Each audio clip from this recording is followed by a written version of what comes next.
Hello everyone! Ayan, good morning po sa inyong lahat and happy Tuesday. Ayan, maganda na po ang ating panahon ngayon at medyo mainit-init na po pero hindi ko lang po alam sa ibang lugar kung may ulan-ulan pa rin po. So for today's video ay tara at samahan niyo po magluto nitong ating fried pork chop and syempre maaga po tayong nagising kasi may pasok na naman po ang school. Ayan, may pasok na naman yung bunso kong anak kaya tayo maagang magising at tayo ay magluluto at magpiprito nitong ating pork chop. So, yung ating pork chop guys, binabad na natin yan sa toyo, kalamansi, paminta, bawang, tapos ano pa ba, yun, konting liquid seasoning para mas malasa. Ayan, tapos syempre nagsaing na rin po tayo dyan para syempre kailangan po kakain ng breakfast bago umalis sa school yung aking bunso. And syempre kami na rin po kailangan namin kumain din ng breakfast po. So, ayun na nga. At lulutuin lang po natin dyan yung ating pork chop. Ayan.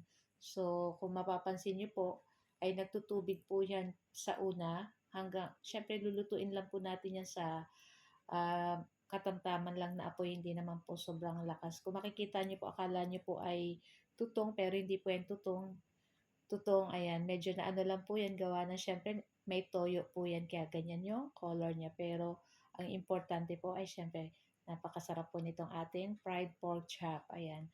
So dapat gagawa pa ako dyan ng gravy, kaya lang ay malasa naman na po yung ating pork chop dyan, kaya kahit hindi na mag-gravy. So pwede naman siguro sa ketchup or what. So yun na nga. At bagay din to syempre sa ating mainit na kanin. Pero kung meron po kayong bahaw na kanin, ay syempre mas masarap po iyan pag nag-fried rice. O, ayan. So, luto na po itong ating first batch. Kunin na natin yan at ilagay na natin yan sa ating plato. At syempre, meron pa po tayong second batch. So, lulutuin pa rin natin yung ating second batch. And before yan, gusto ko po palang magpasalamat sa ating mga new followers ng Mamshi and Three Sons. Ayan, maraming salamat po. Meron na po tayong 12,101. Ayan. Sa ngayon po, ayan. Sana ay konti pa po, ayan. Pakonti-konti ay nagdadagdag po naman ang ating mga followers. So, ayan na nga yung ating second batch. Ilagay na rin po natin iyan. So, same lang po, lulutuin din natin yan ng side to side. Tatakpan lang natin guys kasi talagang pag nagpiprito po ng ganito ay masyadong matalamsik. Kaya minsan takot din ako magprito ng ganito kasi tumatalsik talaga guys. Kaya tinatakpan ko guys para hindi siya ganun magtamsik. So, ayan na. Luto na itong ating fried pork chop at meron tayong guyabano dyan. So, guys, thank you for watching and see you next video. Ciao! Yummy!